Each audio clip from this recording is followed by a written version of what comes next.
नमस्कार मित्रांनो, तुमच्या बँक खात्यातून तुमची परवानगी न घेता दर महिन्याला ₹100, ₹500 किंवा त्यापेक्षा जास्त पैसे कट होत आहेत का? चला तर बघूया मग याला बंद कसे करता येईल. आपण बऱ्याच वेळा स्टोरी टीव्ही ॲप, कुकू टीव्ही किंवा शॉर्ट ड्रामा ॲप बघत असतो.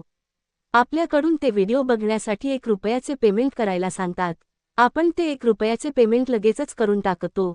आपल्यासोबत खरा स्कॅम तेव्हाच होतो. ते आपल्याकडून फक्त ₹1 ट्रान्झॅक्शन करून घेत नाहीत, तर ते आपल्याकडून 100, 499, ₹500 ऑटो डेबिट ॲक्टिवेट करून घेतात. मग काय तेथून आपले पैसे कपात व्हायला सुरुवात.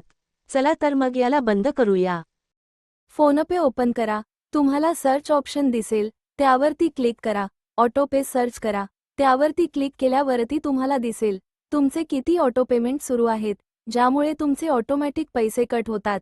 जे अनावश्यक ऑटो पेमेंट आहे त्यावरती क्लिक करा. सर्वात शेवटी तुम्हाला डिलीट ऑटो पे ऑप्शन दिसेल, त्यावरती क्लिक करून तुम्ही ते डिलीट करू शकतात.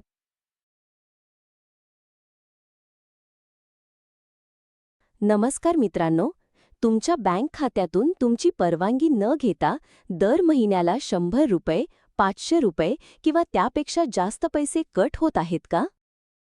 चला तर बघूया मग याला बंद कसे करता येईल. आपण बऱ्याच वेळा स्टोरी टीव्ही ॲप, कुकू टीव्ही किंवा शॉर्ट ड्रामा ॲप बघत असतो.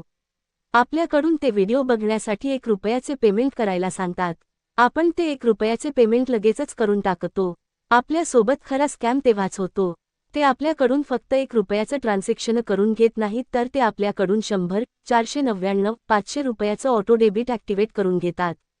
मग काय तेथून आपले पैसे कपात व्हायला सुरुवात. चला तर मग याला बंद करूया. फोनपे ओपन करा. तुम्हाला सर्च ऑप्शन दिसेल, त्यावरती क्लिक करा. ऑटो पे सर्च करा.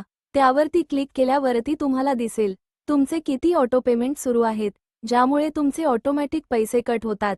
जे अनावश्यक ऑटो पेमेंट आहे त्यावरती क्लिक करा. सर्वात शेवटी तुम्हाला डिलीट ऑटो पे ऑप्शन दिसेल, त्यावरती क्लिक करून तुम्ही ते डिलीट करू शकतात.